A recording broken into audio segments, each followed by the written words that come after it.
be for real. We're all one. We have a heart, it's beating. Let it be with love. Thank you. Thank you all.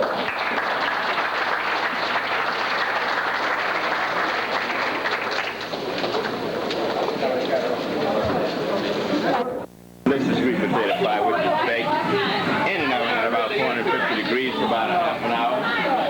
Okay? And then after we do that, it comes out this golden brown, this nice brown crust. Okay. All right, I will take it in a second. Okay. That's going to come in a minute. Sunday we're going to get this thing. I know. Okay. And what we do is we cut it up into 8 slices. And then after we cut it up into 8 slices, we wrap it. This is the kind of rotten one to wrap. But this is the kind we take and wrap it up with a fork, and we sell it for 90 cents. And we also have a recipe, which we give you the recipe and the slice of sweet potato pie for $1, which is what happened to my recipe. But that's the story. And if you come back later. All right. Who cooks at home, George? Well, it's according. I don't mind cooking, but I hate to have to cook. Oh, so usually my wife does. Where's my...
Was always very hard to take.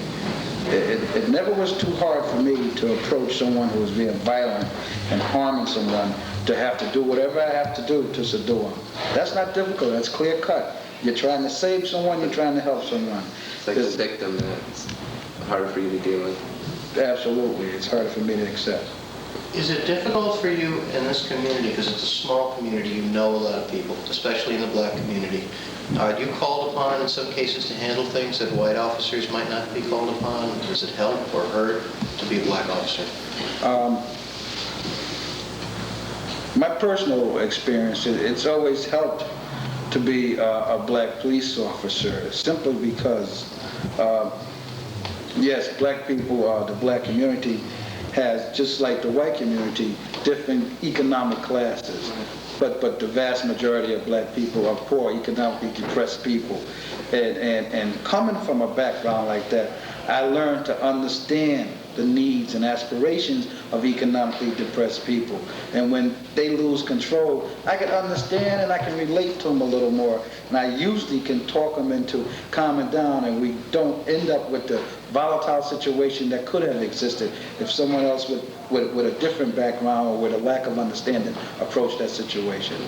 It's not always necessary to use force. I mean, if we have to use it, we use it.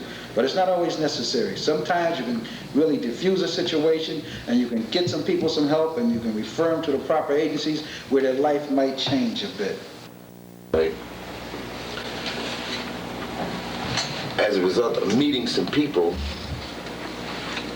in upstate New York, I was working as a musician, and I had heard through them about a youth center in Danbury that was sponsored by the NAACP that were trying to get a variety of activities started.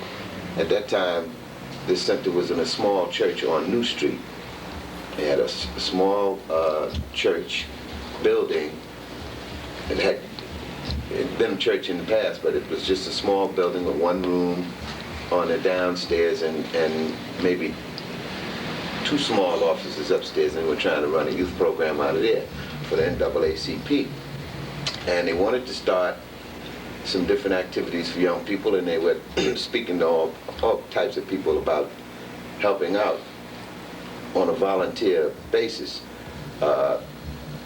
And I was a musician, and I had spoken to some people that were involved with their board of directors of the NAACP. One particular woman that worked in Ridgefield, and she was a tennis pro. She worked at the same resort that I was working at.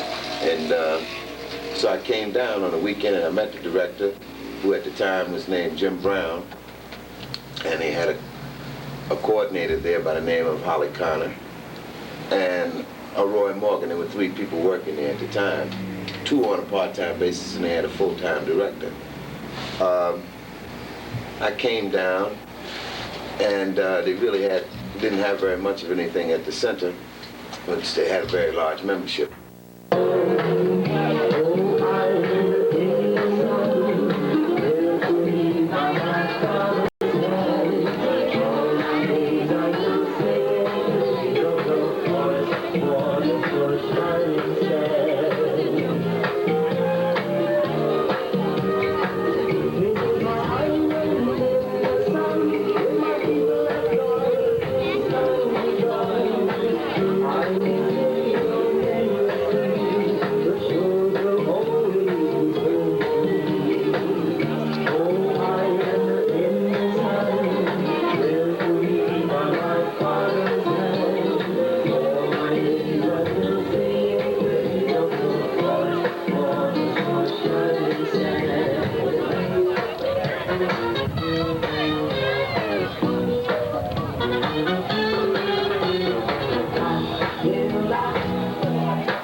To Zion, on Zion, tell you to Zion, on Zion. Everybody wants to go to Zion. Everybody wants to go to Zion. Get on board the train. Get on board the train. Get on board this train to Zion. Oh, Zion. We're going home. Whoa, yeah, home. We're going home to Zion, to Zion, to Mount Zion. Cross over Jordan, over Jordan, Mount Zion, the highest region.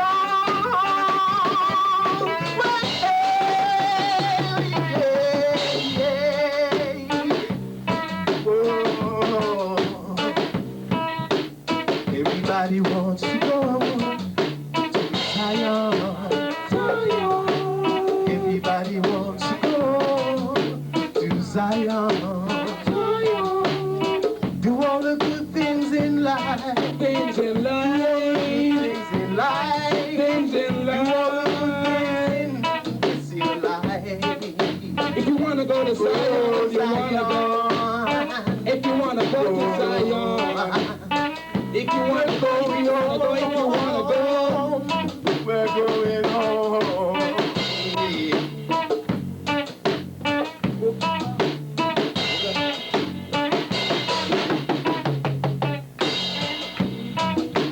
Get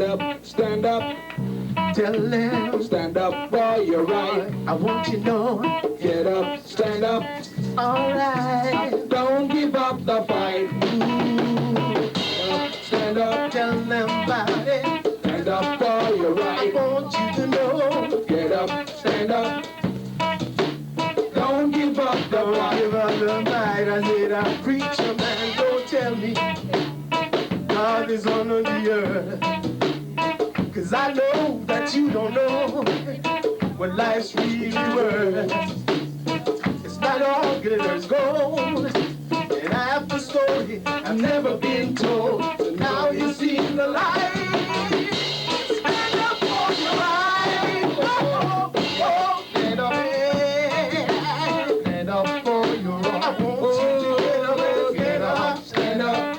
Well, I'm telling you all. Most people think God is falling from the sky. Take away everything and leave everybody behind.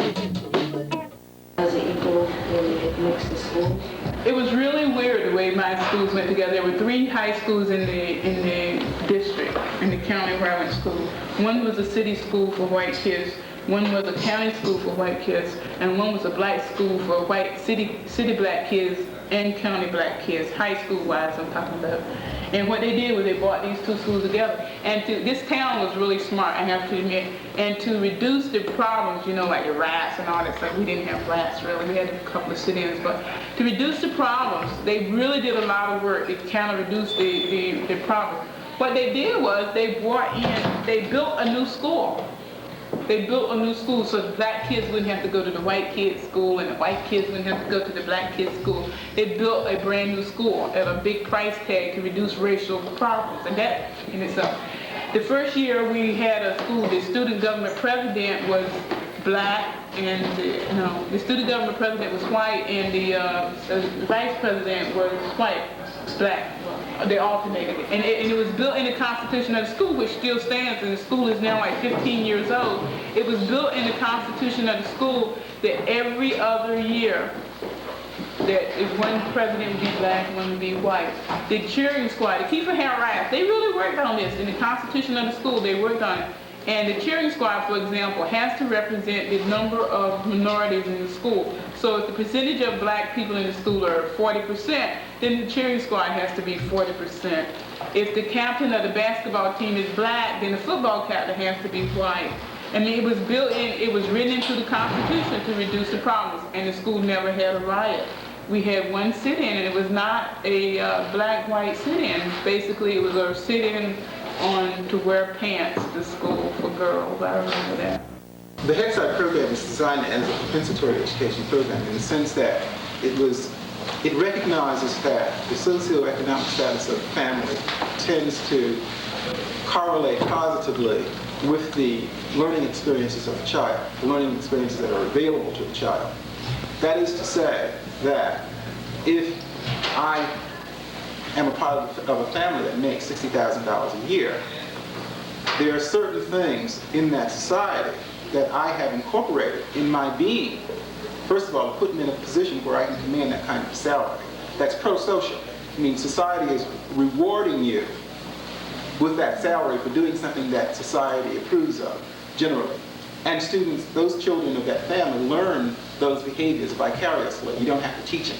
They learn that. Also, what studies correlate, studies suggest, is that families from advantaged situations tend to emphasize positive school acquiring behaviors or learning acquired behaviors, such that these kids learn certain things like pre-reading skills and math skills without ever being taught, because these things are valuable in their society.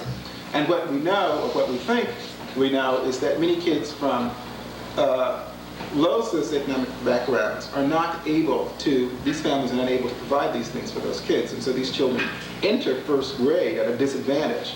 And so what basically Head Start is designed to do is to compensate for some of that and provide some of the experiences for these children that their families can't afford to provide for them. And it's important for black kids, but the majority of the kids participating in our Head Start program in Danbury are not black kids. I think it's important for any child who fits into that. It's not an ethnic or racially discriminant factor. Have any of the mothers, like when you was working at the daycare, have any of part of the family ever came in saying anything like racial? Oh yeah. You know, you hear it. You know, there are those persons who, from time to time, question the fact that, hey, what are you doing here? What is a black person doing here, trying to determine what kind of program my child should have? Those kind of things. It's been few and far in between, but you just don't. There's no way to completely eliminate, I think, racism in our society. We can legislate the areas in which it can be demonstrated, but a person's attitudes and values are going to stay with them. And from time to time, you know, it'll come up.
Family that went to college? No, everyone in my family has gone to school beyond high school. Brag about your family a little bit. Tell everybody what they're doing. Okay. I have 6 sisters and 3 brothers. Yeah, it's a big family. And like I said, everyone in my family has gone to college. My oldest sister is married with 3 young boys. 2 of them are twins. You can use their names. Okay. Ruthie is the oldest. She's the oldest in the family. Married with 2 twin boys and a younger boy, Benjamin. And right now she is one of the directors at Travelers Insurance Company. Her husband is a lawyer. And then I have a sister, Barbara, who lives in Washington, D.C. And she is married to Rodney. He's an urban planner, and Barbara is a lawyer. And then I have a brother, Reuben. He is a supervisor at the post office in Massachusetts. And he is married and has 2 sons. And then I have a brother, Charles. He lives in Washington, D.C. also. And he works for the Environmental Protection Agency. And then I have a sister, Jeanette, and she lives in Coventry, Connecticut. Her husband is a computer operator, an engineer, and she's a homemaker and works part-time. She has 2 daughters. And then I have a sister, Evelyn, and she is an assistant warden at the Hartford Correctional Institution in Hartford. And her husband is a security officer in Cheshire, and they have a small daughter. And then there's me. And then I have a brother underneath me. His name is Kenny, and he lives in New Haven. And he is a counselor at a residential center, and his wife. And they have a small son, and they're expecting another child. And then I have a sister, Wanda, and she lives in New Britain. I can't remember all the people. And she's married. Her husband's name is Meredith. And then I have a younger sister who just graduated from UConn out of the nursing program, and she just took her test last week. She's waiting for the results, and she's living at home now. And yeah, I think that's it. Yeah. Your mother and father. And my mother and father. My father's a minister. He's assistant minister at New Hope Baptist Church here in Danbury. And because of my father's religious involvement, my mother went back to school, and she is now a minister, although she got her degree to do more of teaching, counseling, religious teaching and religious counseling here in Danbury. Juanita, you just blew about 12,000 stereotypes totally out the window. Sure. What do you attribute the tremendous success of your family, the fact that everybody is really out there doing quite well, quite well? I would have to attribute it to my mother and father. The reason being that very strong people coming up from the South, knowing what they had gone through and determined not to see their family go through some of the same things. One of those things, one example, for instance, is not being able to finish school because their parents needed them to work to bring food into the house or money into the house for financial support. And certainly we did that. Certainly when we were 16, we got part-time jobs or jobs here and there, but certainly not for the full support of the family. And that was one of the main things, their determination and their religious upbringing. And I guess that same determination was put into all of their children. We knew that it was expected of us that, you know, if you wanted it, it was out there for you to get. Certainly there were hurdles that you were going to have to jump, and they would be there to support you. I think one of the sometimes we get together. Most of the time our family gets together during Thanksgiving and Christmas, and we sit down and we talk about the things that happened in the past and things that were important to us that other people in the family may not have known about at the time. And I think one of the interesting things that my brother always brings up is that when he was in high school, he got a scholarship to go to a private school, and that school was Choate in Wallingford. And he had a big decision to make because it would mean leaving his family and leaving his friends that he had made in school and going to a all-white private school. And I think that at the time he felt a lot of pressure, probably from my parents to, you know, that might be the only way that you'll get your education and you'll have to take it now. And he did go. And that took him out of our family life for about 3 to 4 years. And a lot of the things that he was going through on a daily basis. We were not. And from there, he ended up getting a scholarship to Harvard, and it was well worth it and everything.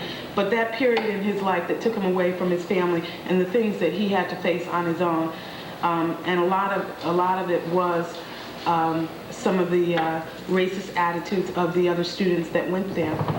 And I think that he'll remember that for the rest of his life. And we've been, since that time, we meet as a family to keep growing, because that was a period that he was taken from us too. So a lot of things that were going on with us, he didn't know about, and some of the things that we were going through. So we do get together and we talk about some of the things that happened to us that maybe we didn't share at the time, and how they affected our lives and where we are now.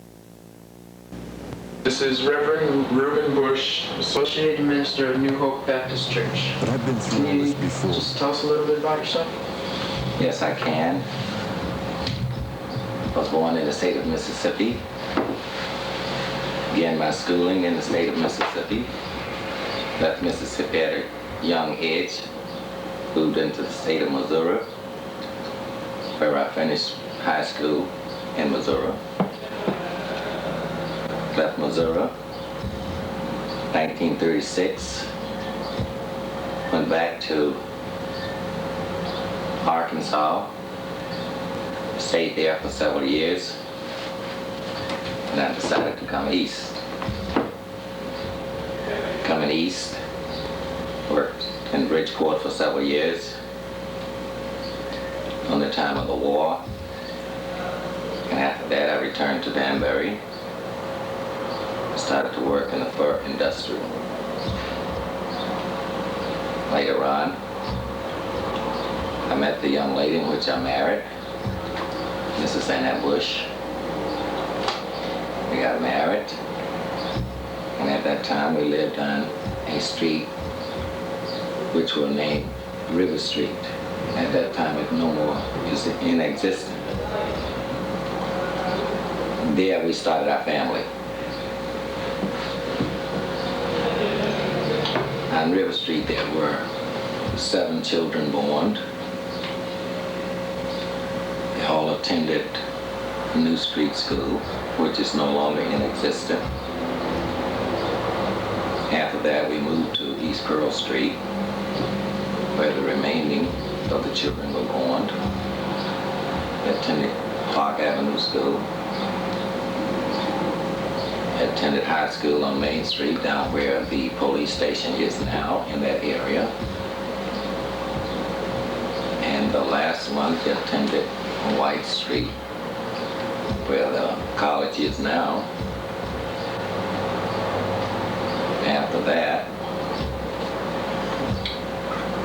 they began to think about college.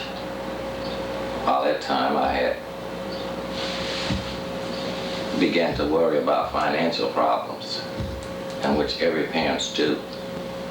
As the children get older and begin to think about college, then it puts the father's brain and the mother's brain at work.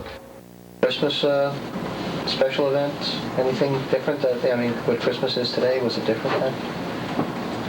Well, I think it was a little more exciting now because than what it is now, because people associate it more. What type of presents did you get? Well, that'd be a hard thing to answer because some people have, some women have give out aprons, and some girls have aprons, some boys have things, and suits and clothes were made. It's just in general run, nobody had any such thing that they give. You get whatever was handy, you could get handy, that's what you give. When you was in your 20s, what type of jobs was there for women? Were women working? Oh, there was a lot of housework, mostly housework, cooking, things like that. Well, my grandmother, she was a midwife.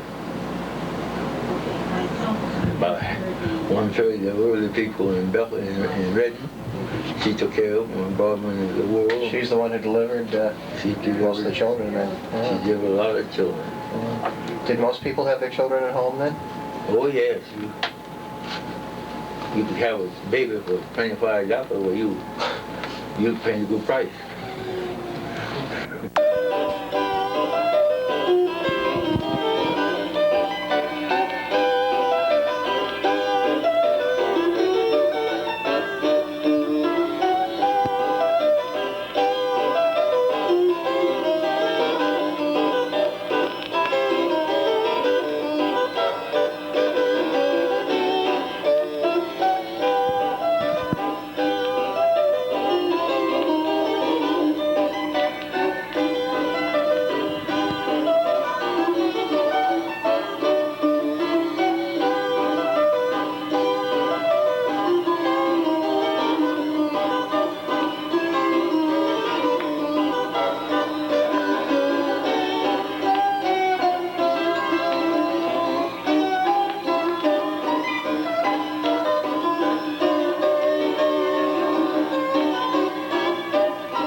Margion, and I'm in 9th grade.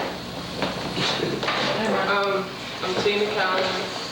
I came from Danbury High. I'm Steve Gibson. I'm formerly an ace. I'm in 11th and 12th grade.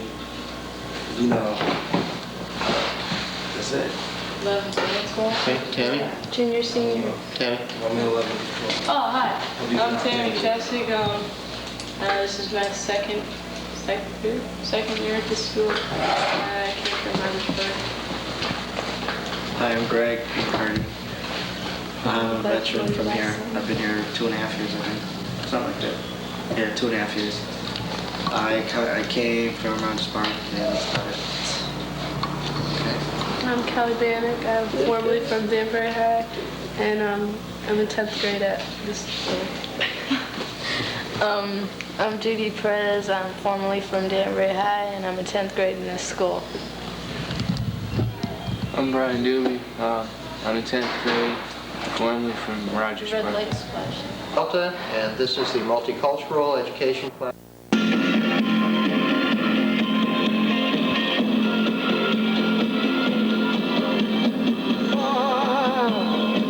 We've been traveling far without a home, but not without a star. Free, only want to be free. We huddle close, hang on to a dream. On the boats and on the planes, they come into America, never looking back again. They come into America, home. Though it seems so far away, but we're traveling light today, in the eye of the storm, in the eye of the storm. Home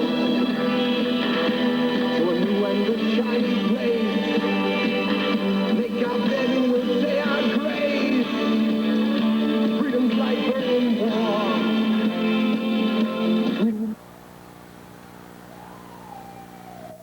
I came from Danbury High. This is Dr. George Coleman, Director of Danbury Head Start program.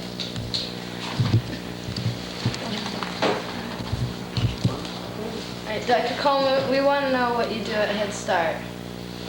Well, as you know, Head Start is a fairly old program as far as preschool programs go. We have the responsibility for providing the preschool curriculum for children as well as assisting families to sustain themselves in our society. So basically what I do is try to coordinate and promote those efforts towards delivering the service and assisting families. Why are you involved in early childhood education? It's a good question because 20 years ago, if someone had asked me what I wanted to do, it probably would not have been a director of Head Starts. I mean, I wasn't programmed towards that kind of vocation at that time. But my feeling, my interest is in anthropology, and I've always been interested in children and in parenting, child rearing particularly. And after I got out of college, had some experiences, I had an opportunity to affect a Head Start program in a community in South Carolina and later one in New York. And from that point, they saw some merit in me. And I was satisfied with the kinds of influence that I had in the program and have been involved in the education of young children since. How many years of college did you need? Well, to do what I'm doing, Yeah. I don't know if the years of college are important in order to do the job. I've been involved in the university in one way or the other since 1966 as a student. I'm still a student in some ways. You never stop. It's just a matter of determining what you need or what you feel you need in order to do the job that you want to do and provide you with the knowledge. College isn't, I don't regard college as a situation whereby one is constantly preparing to do a job. I regard college as one where one is constantly trying to make oneself available to new information for your own personal benefit, not necessarily for something that I'm going to apply towards a job. How is the program in New York different from the program in Danbury? The program in New York is different from the one in Danbury, primarily in the sense that we're talking about urban children in New York. Children whose attitudes are different, children whose family backgrounds are different. I think that as you move from a fairly suburban situation like Danbury, going towards the rural, the expectations of children are different. They interact differently with their environment. An example, my daughter had a classical example yesterday, and she was saying, "Daddy, where are the apartments in Danbury?" Some of there are apartments all around. But because she is a product of New York, she was looking for skyscrapers, things that were 10 stories and above, and to point out to her that, hey, there are dwellings that these houses that you see, many of them house more than one family in these units are called apartments. So these are kinds of examples of distinctions that would be made between an urban child and a rural child or a suburban child. How long is it that you've been living in Danbury? I've been living in Danbury for 5 years now. Was it different for a black man 5 years ago than it is now? I think there are differences, yes. I'm not in a position to say in which way it's changed and hadn't been that focused. I know that the town has changed. I can share with you some of the experiences that I've had as a black person in Danbury. Have you ever been the victim of racism or prejudice or something like that? Yes, I have. I think that I have. When I came to Danbury from Massachusetts, where I was working as a professor at Tufts University, I had a very difficult problem finding housing for my family. And after about 2 weeks, I was constantly met with, "I'm sorry, we have no vacancies." And for the most part, you're talking about a fairly affluent black family. Persons didn't have to, for the most part, worry about all the stereotypes that we tend to associate with minority living. But I wasn't able to find an apartment, one that I felt my family would appreciate. And so finally what I had to do was I had to have my white secretary to go out apartment hunting for me, and she was able to find one right away. What was your first opinion of Danbury when you came? My first opinion of Danbury was not a very positive one.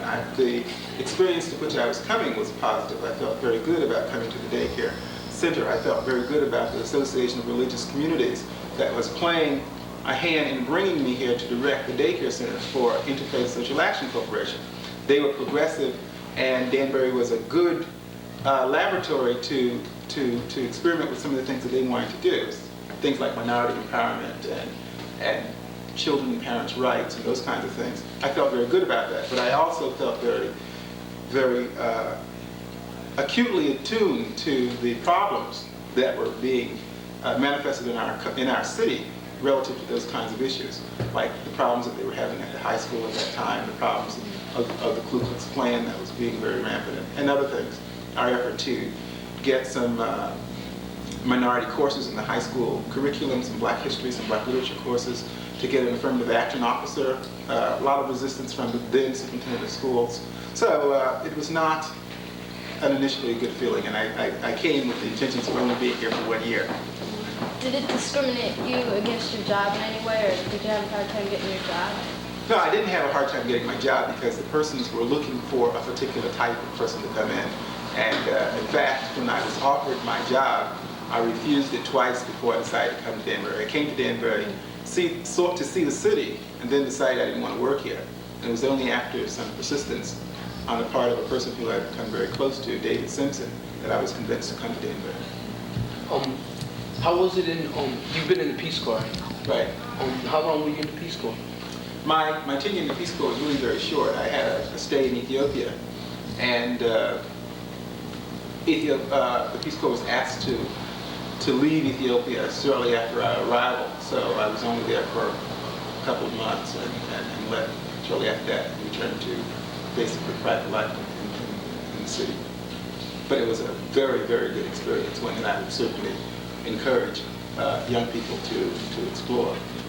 If I could ask one, as an American black going to Africa, could you maybe talk a little bit about what your feelings were, apprehensions about going, and then what it was like when you arrived there, how you felt when you arrived there? Sure. As an American black, I've been to Africa, I must say, twice. Well, I've been to Africa really 4 times, but I've been for extended stays at least twice. And I've been to both East Africa and West Africa. And coming from America, my initial impression is one of being overwhelmed. To be in a situation where you are in the majority. It's a tremendous cultural shock. To know that all the institutions that you're going to be subjected to while you're on the continent are controlled by black people. This is something that doesn't happen in the United States. And in many cases, we've been socialized to not to expect things to happen. But when you're in Africa as a black person, you begin to realize that, hey, these people are here as I am. And you begin to recognize in totality, at least in its dimensions, the black experience, such that it's very common to an octopus, whereby the head of the octopus is in fact Africa, and the United States is only an antenna. And it's very important. One of the 2 statements that were made to me on different occasions impressed me very much. One was when I was in Kenya. One little boy asked me, "Am I Swahili?"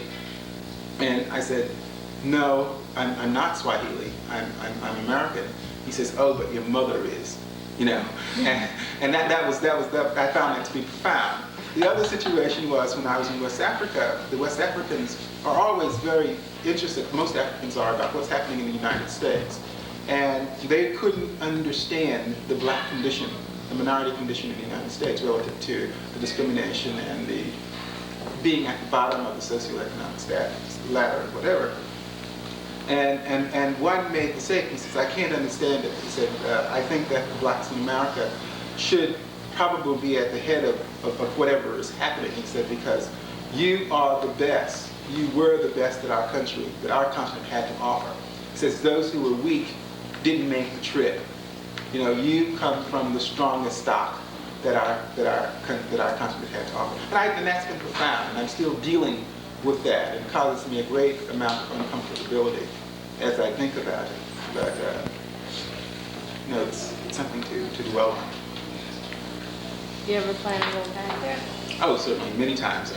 Very soon, I have a daughter who's 10, and I think this is a very impressionable age for her. I'd like her to experience that. Is there any prejudice over there, do you think, with color? I would doubt I would doubt that there isn't any, simply because Africa also is a product of a conditioning, in the sense that most of African countries were colonized for a fairly long time, and the colonists brought in ideas. There may not be discrimination in regard to color, but there's certainly discrimination in terms of ideas. The ideas that were planted, the ideas that tend to be pro-Western as opposed to indigenous. And again, there's still a sizable white population in Africa, and they control, particularly some of the most advantaged positions from an economic standpoint. And some of that prejudice is still there. And you know, the indigenous population certainly feels it. That if you travel there and is there for any length of time, you'll also feel it. And it creates a lot of hostility sometimes in Africa, because these people realize that, hey, there are persons other than ourselves who have control of much of the monies and other things that come through our country. You said that you felt that you were being discriminated when you were trying to find your house. In Danbury? Yeah. Has your family, since you've been in Danbury, ever been in that kind of position? I can't say affirmatively, but I would think that we probably all are very close to a feeling that there are things that happen to us that wouldn't happen to a white family, in terms of the way that when we make a demand on an institution, it's almost as if, how dare you make a demand on me? I've experienced that when I dealt with school systems. I've experienced that when I deal with other institutions. The feeling is that they have been socialized that blacks are not supposed to make demands. I am not supposed to demand that a teacher require excellence of my daughter, or that I require excellence of that teacher in terms of their treatment of my daughter.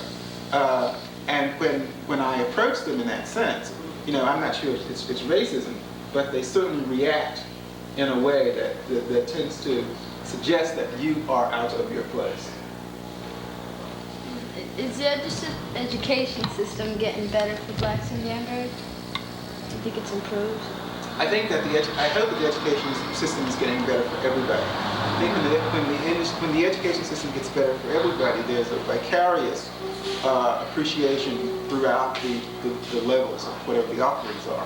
What I am still concerned about are opportunities to do some very specific things. I'm concerned that students in the Danbury area do not get opportunities to practice things like leadership skills, do not get opportunities to practice things like debating skills. I'm very impressed about what's happening here today, and I'm not sure this opportunity is generalizable in the entire system. So I think that these are some of the things that we need to think about. I am not absolutely convinced that many of the people who have responsibilities for teaching students display and exhibit scholarly behaviors among students or around students, such that students have scholarship to emulate. You understand what I'm saying? And so these are some things. I think that we're becoming more conscious of these things, and I see the profession reacting to them. However, it is yet to be translated into a program to promote those things at a conscious level. Maybe we will. Go ahead. How do you feel about Jesse Jackson running for the presidency? My feeling is first and foremost is that the privilege of running for president is a right of any citizen. And I think I applaud Jesse's courage, and I support his candidacy at this point. Whether he will be successful in this race is really not the question.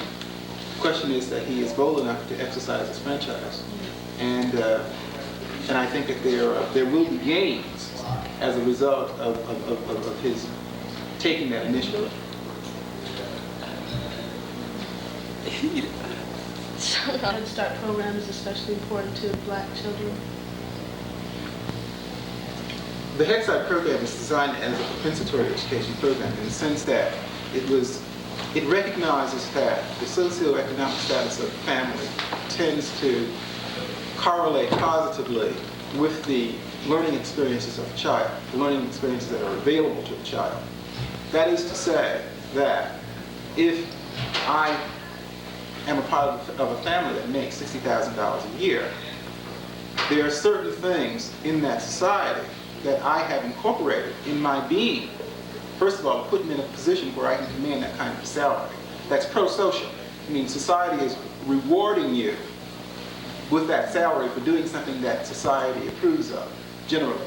And students, those children of that family, learn those behaviors vicariously. You don't have to teach them. They learn that.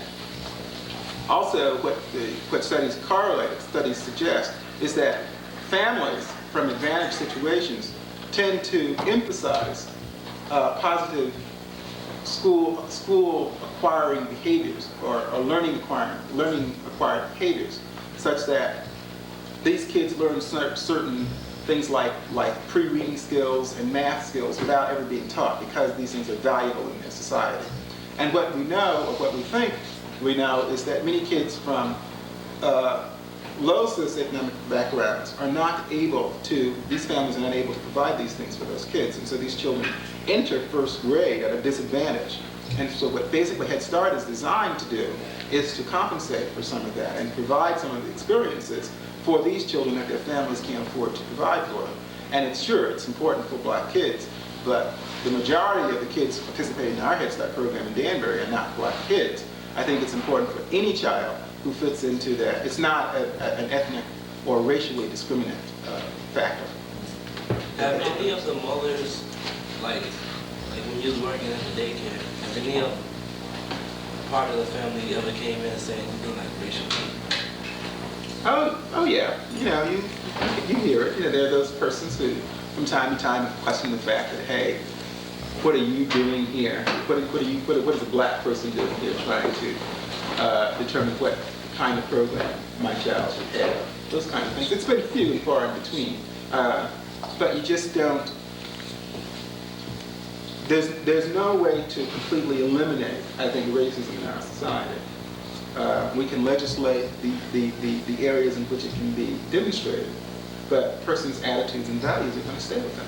And from time to time, it'll come up. But for the most part, the Dackerson is a very positive experience. But there are, from time to time, people call you up on the telephone and say, oh, I know you're black, what are you doing over there? Or they call you other kinds of things too.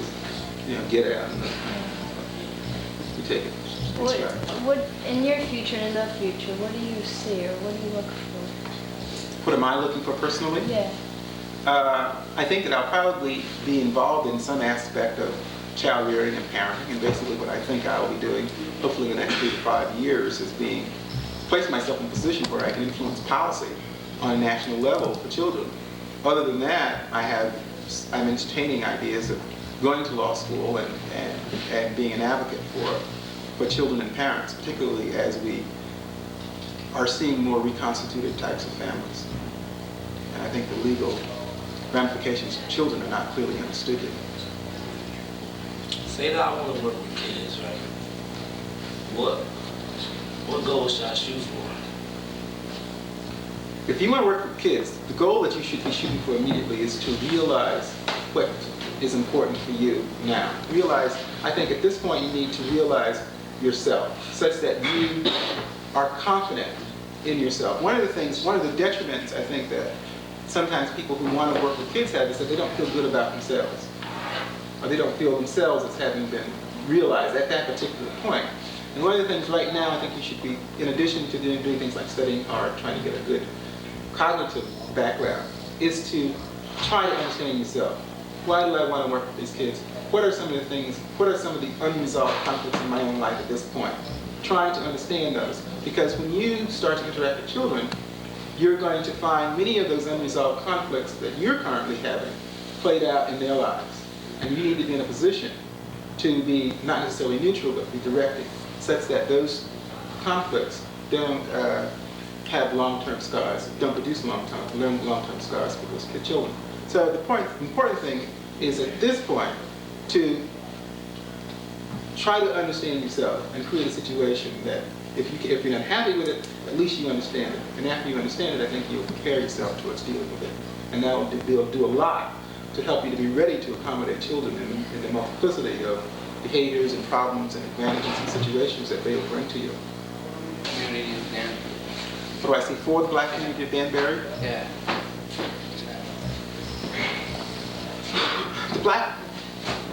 I'm not sure what I see for the black community of Danbury. I would like to say something that's very apropos, I think. There isn't a black community of Danbury.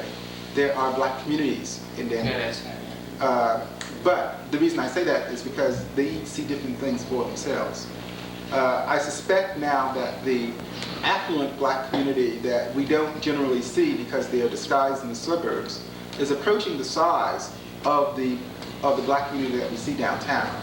And for the most part, these people tend not to be as active and as not participatory in the kinds of things that we see. So that community will probably be seeing something for itself. There is a concentration of black people in the inner city of Danbury who I think, and what I hope, will be organizing themselves around issues that affect their own standards of living, things like housing. I think that black people are going to start demanding more. What I see is people consolidating around issues of employment, the issue of Henry Abbott Technical School and how it addresses learning opportunities for black children and black adults to meet the job skills that are being demanded. So I think that we're seeing people coalescing, and Jesse Jackson's efforts are helping that effort around issues that affect them. I think you'll probably see a much more active black community very shortly. Okay, this was an interview from Dr. George Coleman from the students here at 8, and we'd like to thank you for coming, and you can come again sometime. It was nice meeting you. My pleasure.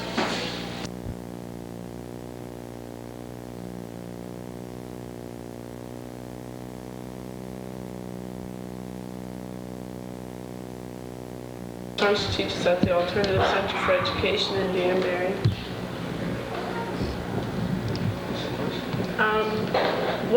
What is the difference between living in the South and living in Danbury now? The weather is colder.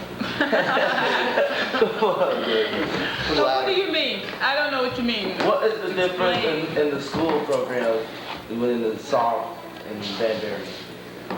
That's interesting. A lot of people have the concept that living in the South and going to schools in the South is very backwards, and especially people who live in the North.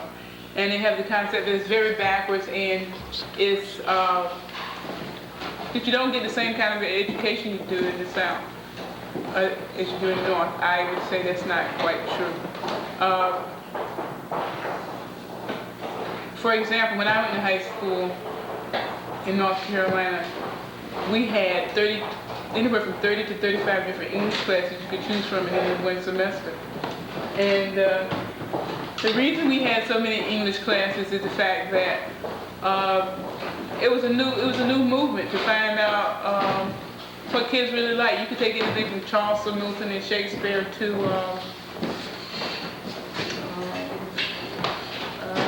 short stories, humor. I took an English class one time on media and what the media has to offer, and we wrote commercials and stuff like that. So I would think that people don't realize that the South is just as, living in the South, you don't get a bad education, quote unquote. The education is pretty equal. It's pretty good, to tell you the truth. Some of the things that we're just doing in Danbury now, and in the North now, I did when I was in school 10 years ago in high school. So,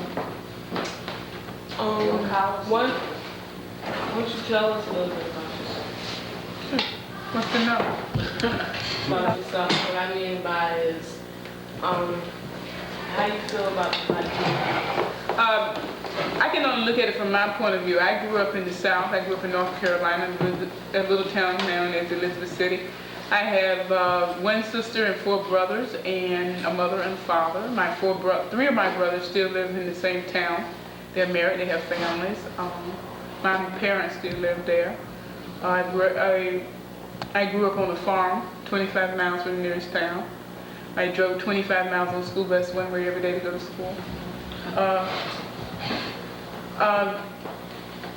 And this is just part of growing up. Somebody asked me in class one day here if I was poor when I grew up, and my answer was, I don't know if I was or not. Because you can only compare yourself to someone else and the people around you. Everybody in my neighborhood had the same thing that I had, and you compare yourself to your peers, and that's the only one I could really compare myself to were the people around me. And you just can't say if you were poor, if you were not poor. I don't know if I was. I really don't know if I was. I got shoes around the same time that everybody else got shoes. I had food. I had the same clothes that everybody else had. So you really don't know if you were poor or not. We didn't have a lot. Nobody did in my neighborhood. But nobody was poor either. No movies to go to. Living 25 miles away from town, there's still no movies, no laundromats, nothing. Just people. Why did you come to Danbury? Because I graduated from college and I went through this anxiety attack. I said, God, no. I worked so hard to get through high school. I worked so hard to get through college. I worked at night to go to college and went to school during the day. Finished college in 3.5 years, and a program that should have taken me 4.5 years to do, and worked full-time. And I put all this energy into getting finished, and none of the energy into planning what I was going to do when I left, when I finished. And when I finished, I was like going through the anxiety attack. What am I going to do? What am I going to do? So I quit my job, and I took all my money out of the bank, and I said, when my money runs out, this one will stop. And my sister lived here. I stopped and I visited a couple of people, and my money just about ran out when I got here, so I stayed. And I didn't have a job when I came. I just came. you have a hard time finding a job when you're not here? Sure. And I think it's going to be so easy for me to find a job because I have a BS degree. I did pretty good in school. I have science and chemistry. I can really find a job. It's no problem. First job I got when I got to Danbury, I worked in a temporary agency at 10X, for 10X, making little parts for medicine bottles or something. I don't even know. And I worked there for about 4 months, 5 months, and then I did a couple of other temporary jobs until I got something that I really liked. Was there a lot of racial problems when you lived in the South? You get a chance to see so many different kinds of black people from so many different kinds of groups. I went to an all-black school in North Carolina, and that's the greatest experience that I've had because you don't have to dwell on the history. You use the history as a springboard and not something to look back on and say, well, they did that and I can't do it. You see black people every day. I went to an all-black school where the chancellor was black and everybody was, when 85% of the people who went to the school were black. And that's a different experience, and you're living black history. You're not looking at it from like the outside looking in. You are living it from day to day. You're meeting people who are responsible. You're meeting people who are going to medical school. You're meeting people who are doing that kind of thing. Mom, talking about, did they teach you about blackness? Yes, it did. But it's not as, okay, well, today we're going to learn about black history. It's every day you learn about it. When you talk about great accomplishments in chemistry, you talk about all scientists. You don't only talk about certain scientists. The black scientists are included with the other ones. When you talk about things that have been accomplished in the Constitution, you talk about all the things that have been accomplished in the Constitution, and not the ones that certain people have made, but things that all people have made, and treat each one equally. That's all people have always wanted, is just to have equal time, equal press time. That's all black people have always wanted, equal press time. If you're going to talk about great inventions, and you're going to talk about things, mention Eli Whitney, but also mention the fact that Eli Whitney got his idea for the cotton gin from a black person who was a slave whose name never got mentioned. And that's the kind of thing that we are talking about. This will give us equal press, that's all. Do you think that the alternative center meets the needs for black students? That's a hard one. I've thought about that one for a while. If you look at the needs of the black student in Danbury, I don't know if any school does totally, but I would say that the alternative school does to a certain extent because of the fact that black kids, as well as any other kid, gets a chance to be a person here. And I think that's all people want to be, is to be judged as an individual, not as a group. In Danbury, I find that people are too often willing to judge people as a group, and that's the problem I have. You're judged by the fact that you're Irish Catholic, and you're judged by the fact that you are a Russian Jew. You're judged by the fact that you're Greek, and you're identified with those people, and you take on the characteristics of those people, and you're judged by the fact that you're black, and that's it. Not because your name is John Jones, not because your mother's name is Elizabeth, not because your father took you somewhere when you were 6 years old and you had a great time. And I think ACE allows people to be themselves and not allow people to be Irish Catholic and Russian Jews and French Americans and all that kind of stuff. How long have you lived in Danbury? 6.5 years. Were those good years? Yeah, good years, because I've learned a lot. I've decided some directions that I want to go in. I came here, I didn't know what I wanted to do, but where I was going. I put both feet on the ground. For a while I had both feet off the ground, and then for a while I had one foot on the ground, and now I have both feet back on the ground. When you was in the South, right? What was your feelings for the KKK? They were there, and it was very evident they were there. For example, I remember, well, you have to understand, when I went to school up until 9th grade, black people went to one school, white people went to another school, and it was very simple. When I was about 14, they started, when I was in 9th grade, they started to integrate public schools in my town in particular.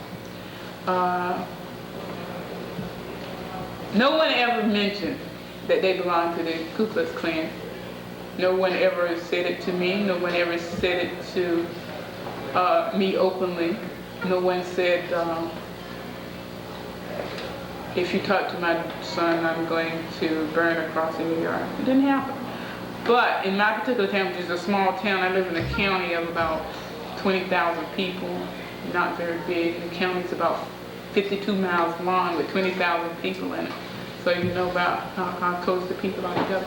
But I have seen cross burnings, not in people's yards. They used to have rallies down at the corner store on Tuesday evenings. It was there. It was something not to be afraid of. I'm not going to do that. My parents taught me that you don't do something because you don't not do things because you're afraid of it. You do things because you don't want it to happen again. That means that somebody said, don't go to school or I'm going to do this to you. That in my parents' eyes, that's something you do because that's something they don't want you to have, so it must be worth having. So that's something you really try to get. You overcome. If I say to you, don't go over there, my parents' ideas were, go over there to see what's over there. And you may have to sacrifice for doing it, and you may not want to do it openly and walk right out front, I'm over here, now what you going to do? But go over there and see what's over there worth having. And that's how my brothers live, and that's how we live. And my brothers are okay, and I'm okay, I guess. How'd you feel about the rallies in Danbury last year? It was kind of weird because they burned the cross in my sister's honor. And my sister has done some work with the Ku Klux Klan. My sister went to school in the South. She went to an all-girls black school, which is within itself a stigma. I don't think there are very many girls. I think there are only 4 all-girl black schools in the country, or 5, something like that. She went to one of them in North Carolina. And she's been really devoted to being different all her life. But her name can't be anything else but different. And a couple of years ago, she and some people working for CEA got together and wrote a curriculum guide on the Ku Klux Klan in Connecticut, because people were saying there are no Ku Klux Klan in Connecticut. There are no Ku Klux Klan in Connecticut. And she's saying, oh yes there are, yes there are. And they believed that there were, and they went in and they did a lot of research with the Council of Interracial Books in New York, and they came out and they found out there was a lot of Klan activity in New York. But more important than that, it was weird because people were calling us on the phone the next day and said, oh my God, what can we do to help you out? And we're sorry. I answered the phone on Sunday morning for about 2 hours and a half about the Ku Klux Klan. And no one ever called us. I guess we're lucky. And my mother always told us that God looks out for fools and babies, and we remember, and we know that we stopped wearing diapers a long time ago. So we must be fools. And if you enter in things with an open mind and you enter into things with not malice toward people, but to help people out, then we believe that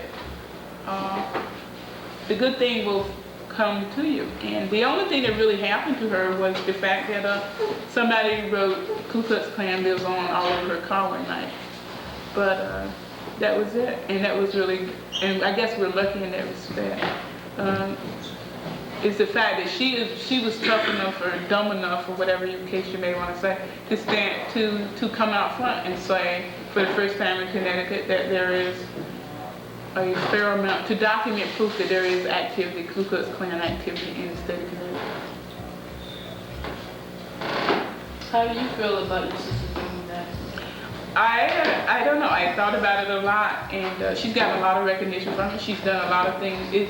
It gave her an outlet, and I believe that anybody who is content to do things should do them. If you believe that they should be done, then you should do them. There's no need to sit down and say, you know, I really should do something about it. I really should do something about it. But you stay home and you watch television. She's the kind of person that says, I really should do something about it, and will get up and do something about it, and not sit home and watch TV. It's the only way you can bring about a change, either for yourself or somebody else. And like I said, it was not, you know, we went to college and it was not easy. My parents are not rich by no estimates. My parents are not rich, and there are 6 of us. But if you want to do something bad enough, my mother always said, if you want to do something bad enough, you'll find a way. And everything she wants to do bad enough. And she finds a way. How did you feel about that, those schools, separate schools? It was neat. A lot of people say, oh, they separate schools. But, you know, separate schools are not, well, you're not that bad. People were living in separate schools. The only problem with the separate schools were that black people were not getting equal shares. We were getting, I remember in 7th grade, all our books were second-handed. They went to the white schools for 4 years and they came to us in the 5th year. We kept them for 4 years, and by that time they were ready for the garbage. And that was the only thing. All we wanted were separate but equal. I believe if the movement could have gotten separate but equal and been guaranteed that, then that would have been okay, but it was not. I liked it. I mean, you like being with people who think the way you are, and walk the way you walk, and talk the way you talk, and act the way you act. It's a very comfortable place to be. And but that's not always the best place to be, because it's comfortable being there, and you can surround yourself with people like that. But you don't learn anything if you continue to do it, especially when that's not the world. It's like, that's how I often worry about people who are the moral majority, is that they surround themselves with people who think the way they think, who walk the way they walk, who act the way they act. But that's not the real world. Not everybody is that way, and you have to put yourself in a position to be exposed to all those people so you can get the best that all those people have to offer. Were you treated as an equal when you mixed the schools?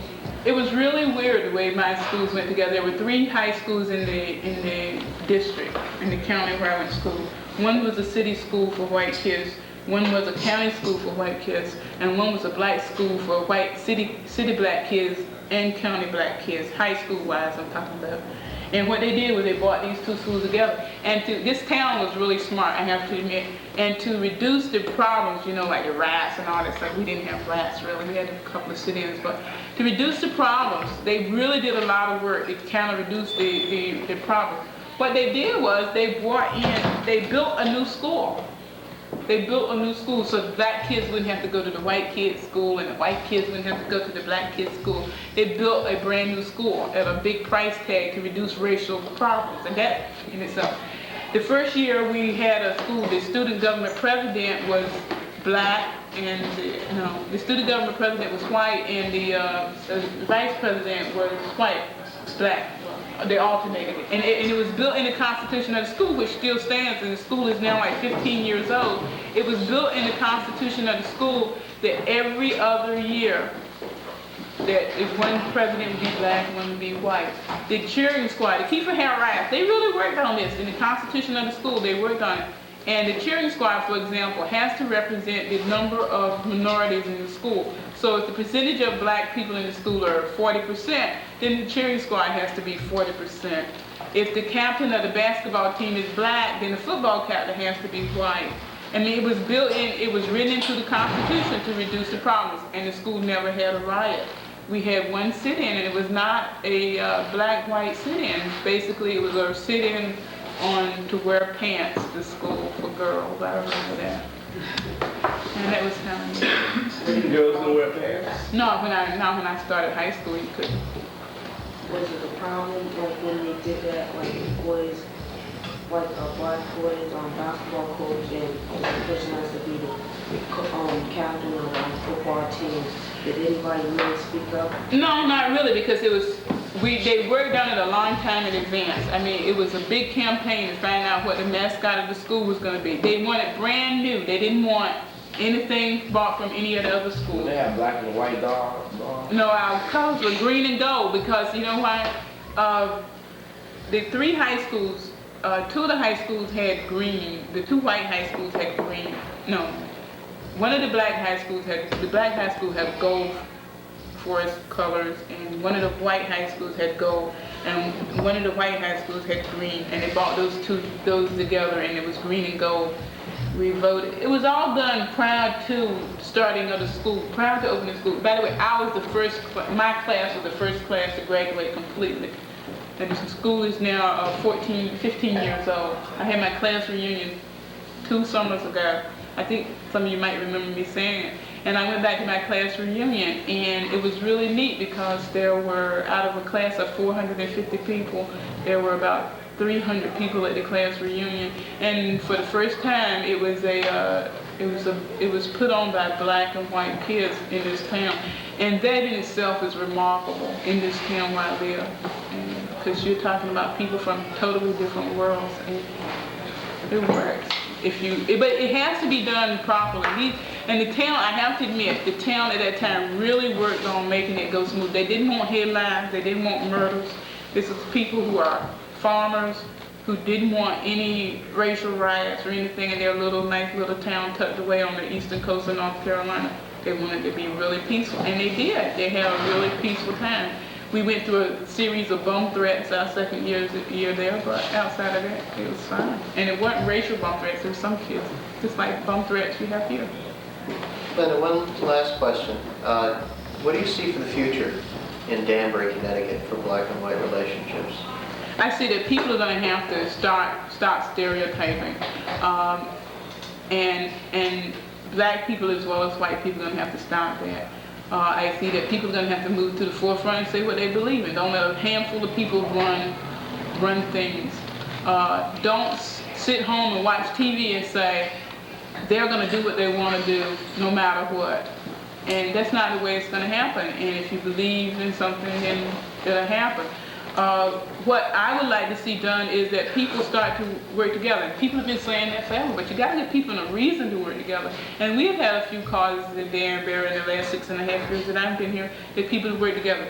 What we have to do is people to stop arising when there's a crisis. When there was a riot at Danbury High School, there was a crisis, and people came out in droves, as I understand. I was in North Carolina then. It was on national TV, CBS, with Walter Cronkite, the Danbury riots.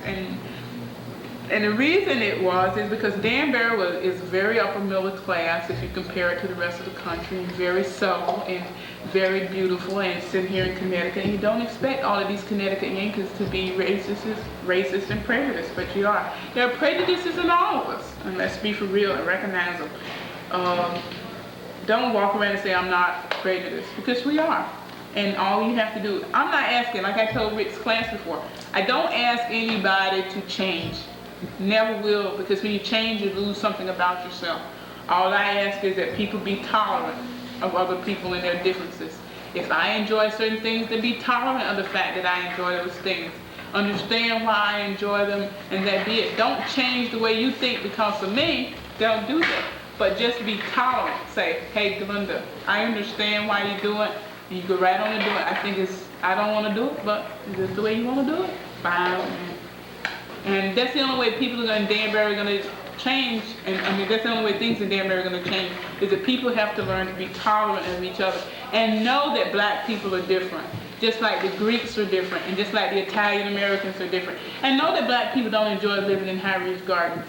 And know that black people don't enjoy to dominate the unemployment rolls in Danbury. And know that black people aren't trying to get over it. And know that living in 385 Main Street and collecting unemployment checks and welfare is not the greatest thing since sliced bread. Know that, and don't penalize people for it, but understand people why they live in that situation. And one thing that I've done personally to understand black people in Danbury, because they are different than the people I grew up with, and is to look into the history of black people in Danbury. More of that needs to know. Why did black people come here in the beginning? Just like the Portuguese. Why did the Portuguese come here in the beginning? Portuguese came because of the hatting industry, to get into the hatting, because there were a lot of jobs. Why did the black people come here? Most black people got in Connecticut, believe it or not, to raise tobacco in the late 50s, in the early 60s. And that's how they got here from the South. Most black people in Connecticut are third generationers or second generationers. Most of them are. And they came here for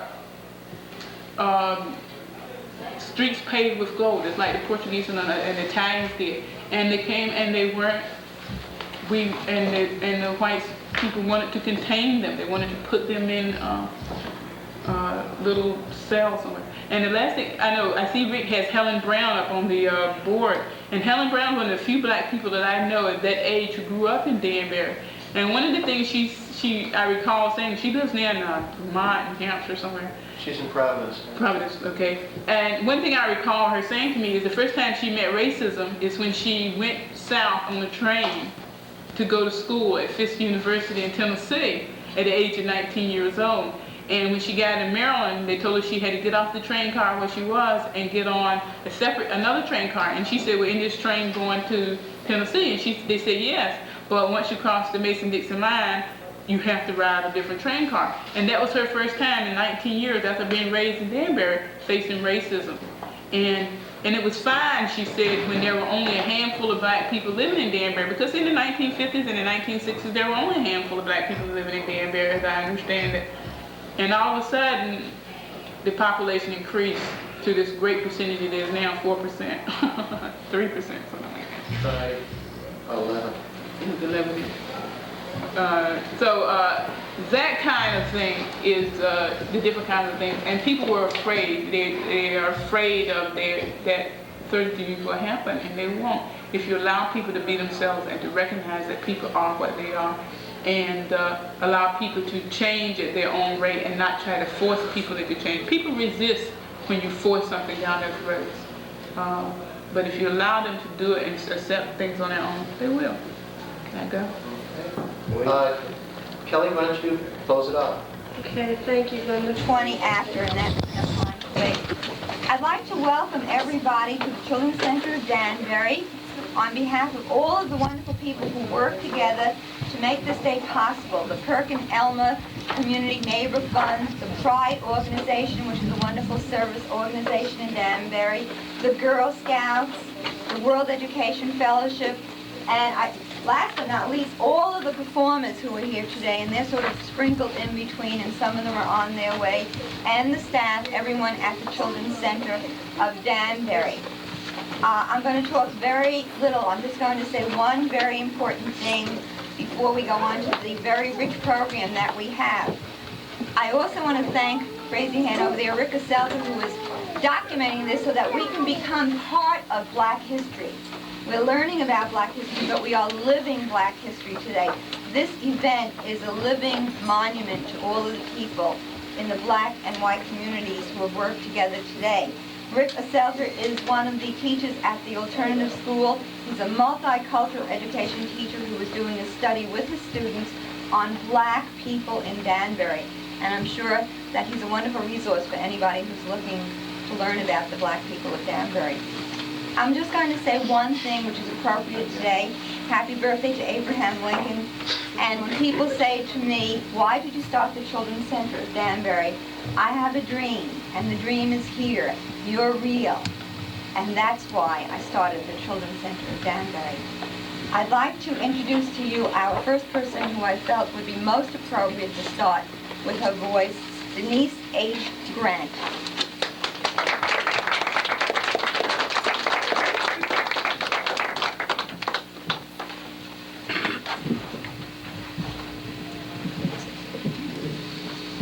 Good afternoon.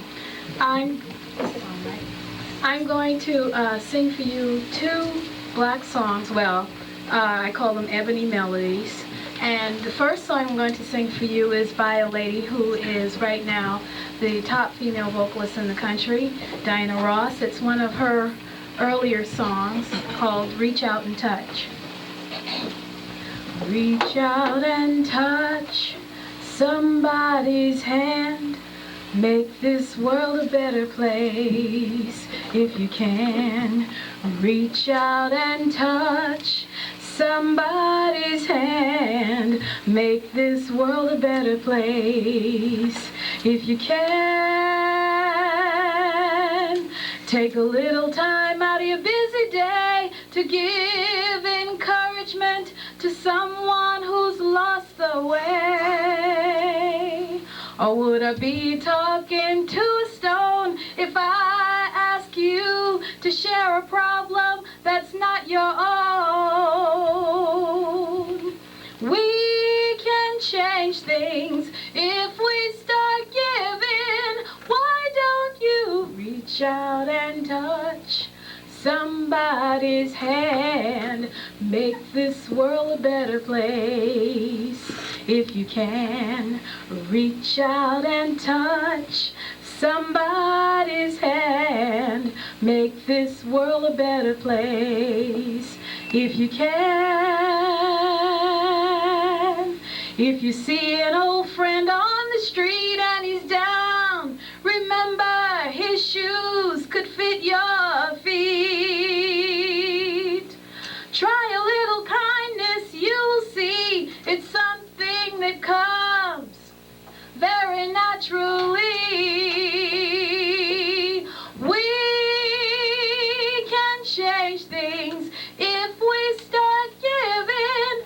Why don't you reach out and touch somebody's hand? Make this world a better place if you can. Thank you. The second song I'm going to do for you is by a young man who Diana Ross helped get his start, and he's now a big artist in the country. This is by Michael Jackson. It was for the movie Ben. It was one of his earlier numbers when he was around 10 years old. But Ben, of course, you know, is the movie about a boy and his pet rat. So this was by Michael Jackson. Ben, the two of us need look no more. We both found what we've been looking for.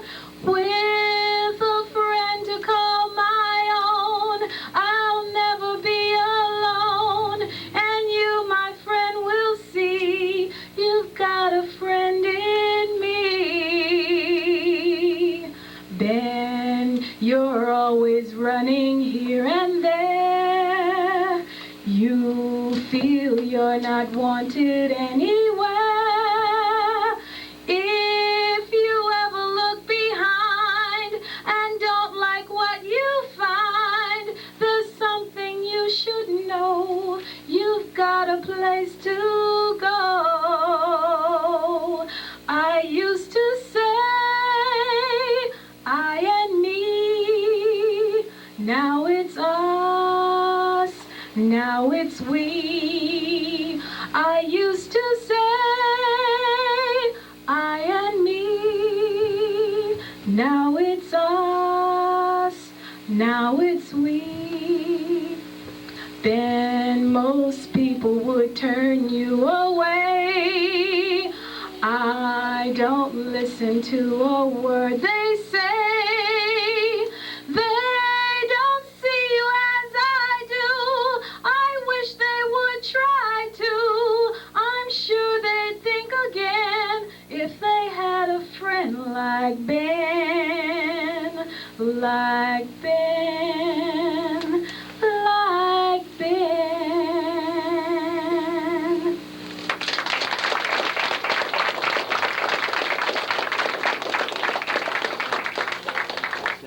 That was really beautiful, and I can't think of a better way to start than the selections that you chose. It was really very touching.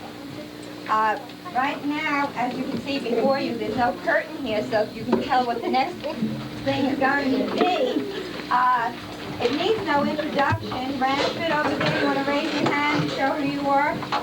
Ranford Shore, would you like to introduce the members of your crew since you know them best? Yes.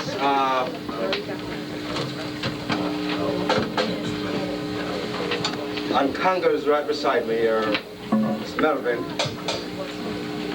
Right over there on drums. That's my son, Colin. Right here them on lead guitar, that's Willie Williams. And over there on rhythm guitar, that's Caswell. Lead singer, is a man named Jerry. And a backup singer,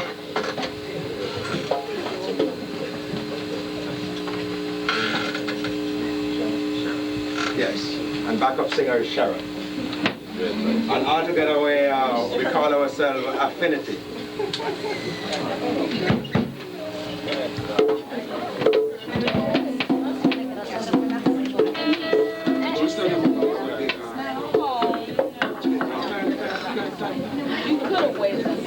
And most of you never heard about reggae, right? Right. Well, reggae music is from Jamaica. It was formed, that music started in 1967. Started from a mixture of music, like from what we call rock steady into ska, that merged into reggae You know, some of you must heard about the great Bob Marley. You know, where, you know, some of the stuff we're going to be doing.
To fight, boy, with all your might. So this is the only thing to do. Whoa, whoa, whoa. My mama say now, just listen, cause it's true. Don't give up the girl and every sort of you. Cause love won't come easy. You don't think it's easy. Love won't come easy now. got to fight, boy, with all your might. Son is the only thing to do. Oh, oh, oh. Mama said, yeah.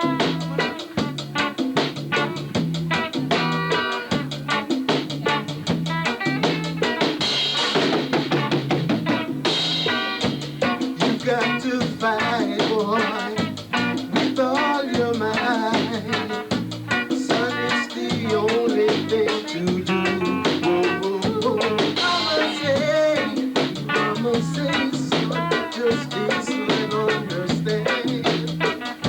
You've got to fight hard, boy, to keep your love again.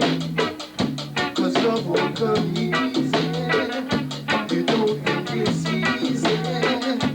Love won't come easy now and now. Mama say love won't come easy. You don't think it's easy. Love won't come easy now and now. Mama say.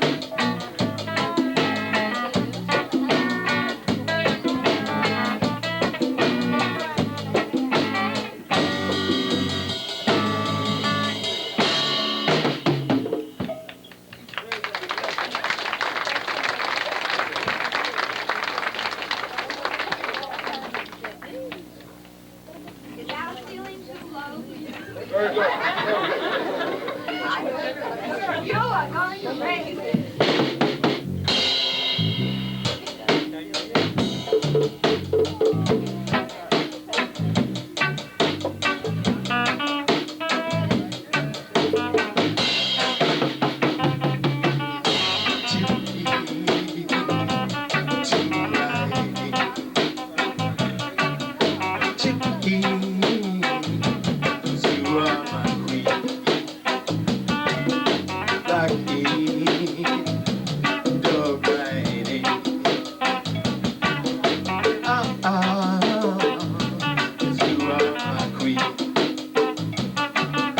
I've heard rumors about it, but I know you're a good woman, so Chippy,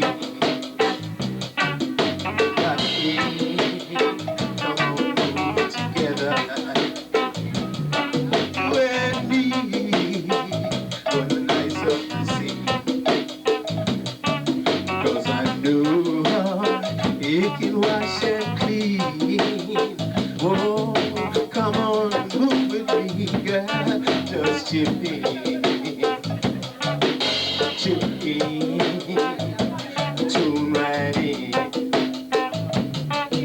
Chip in, come make me nice up the scene. Rock on the scene. Come make me move and jump on the scene. Chip in, rock right in. Come make me mash up the scene.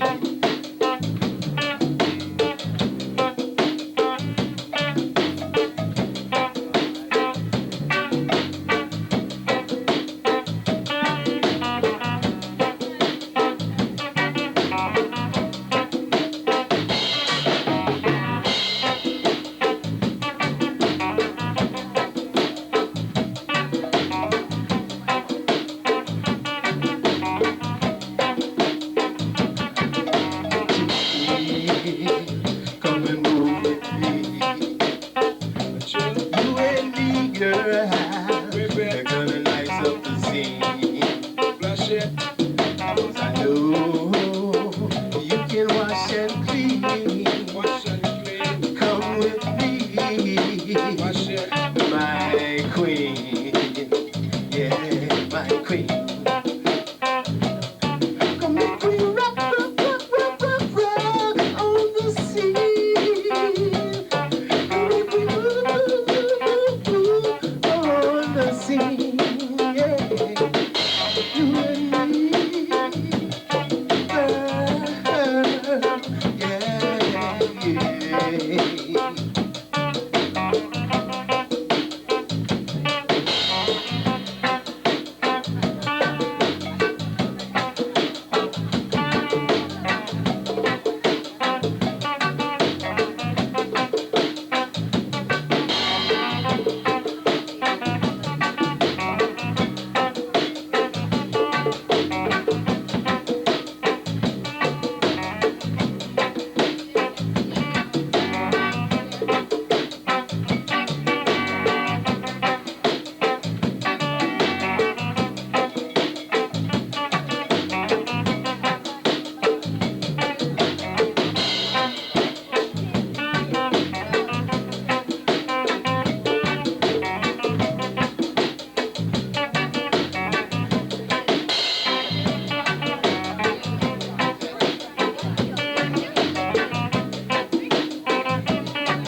Pass it up, chip on the left hand side. Go on. Yeah, tell them you go down. Ooh, yeah. It was a cool and breezy Sunday afternoon. Feel when they got no wind. I could feel it cause it was a month of June. When the walk on town. And I went my gate and went up for a walk. As I passed the dreadlocks scamp, I heard them say, oh yeah, pass the dutchie on the left hand side. Pass the dutchie on the left hand side. Now go on, well, tell them you don't go down, yeah. Pass the dutchie on the left hand side. Oh yeah, pass the dutchie on the left hand side. Now go on, well, you don't go down.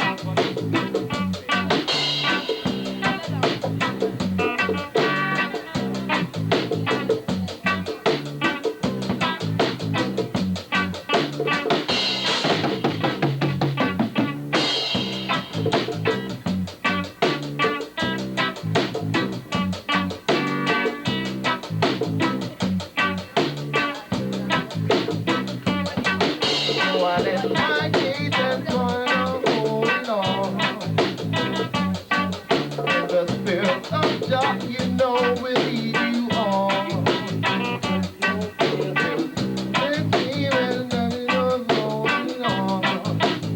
But oh yeah, see that you on the left hand side. Pass see that you on the left hand side. Now go on, yeah, it go down. Pass the dutchie on the left hand side. Pass the dutchie on the left hand side. Now go on. Well, yeah, it go down. Murder style.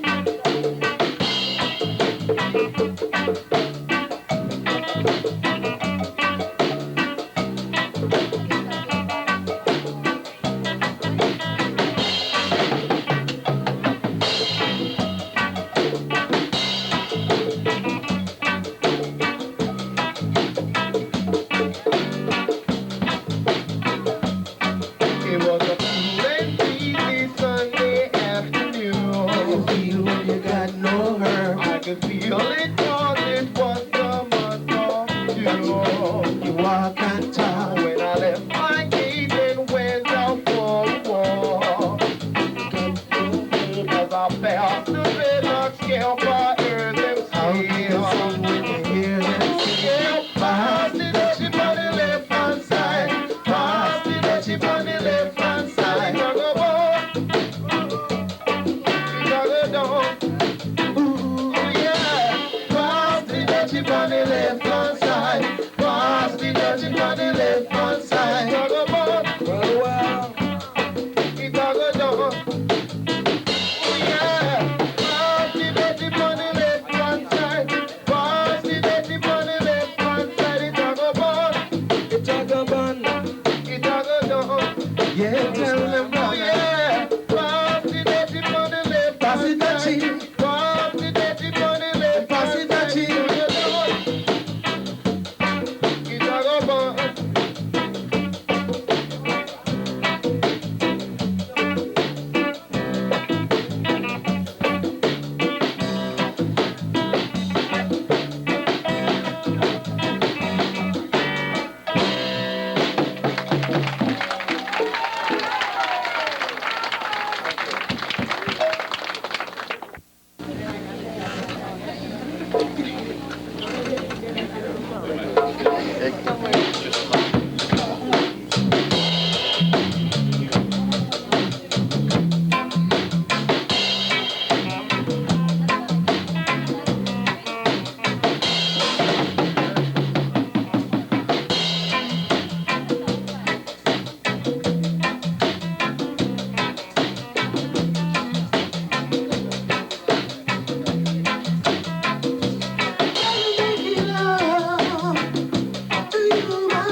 To you.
here tonight, and the feeling is right.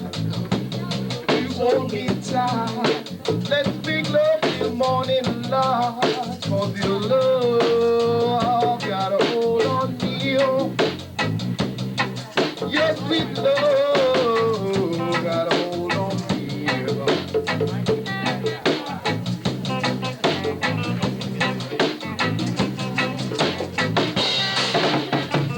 Girl, don't try to change me. Loving you so easy. Let your feelings flow. Let your love light show. Cause your love got a hold on me. Your sweet love got a hold on me.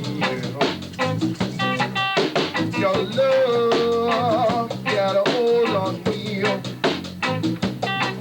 Yes, your love got a hold on me. Girl, it's moving all over like a crimson and clover. So let's stay together in any weather. Cause your love got a hold on me. Your sweet love got a hold on me.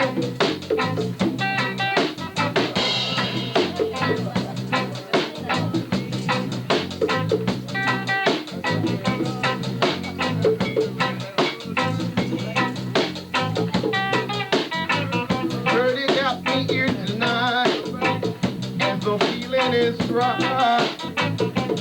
You hold me tight. Let's make love till morning light. For your love got a hold on me. Yes, your love got a hold on me.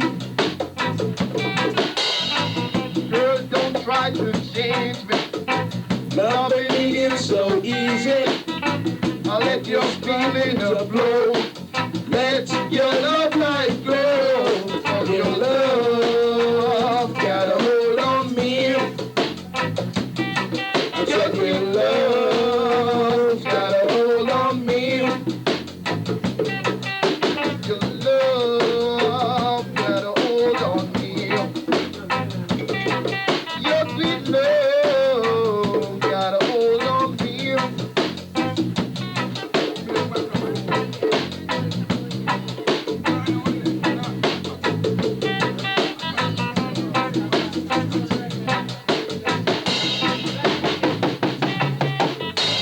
Girl, you got me here tonight, and the feeling is right.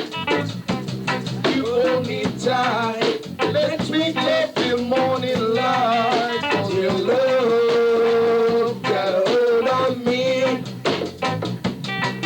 Your sweet love got a hold on me. Your love has got a hold on me. Don't try to tease me. Loving me it's so easy. Let your feelings flow.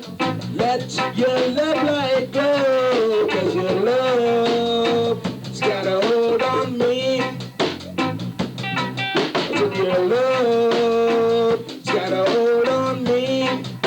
Roberta, you say me mash it on the corner, so me feel so sweet. Me DJ on the mic and me a rock to the beat. Me want you people just to understand. I come at this a town and I'm an important man. Me come up on the mic and make you feel so nice. Me jam it up a time and say me make you rock it twice.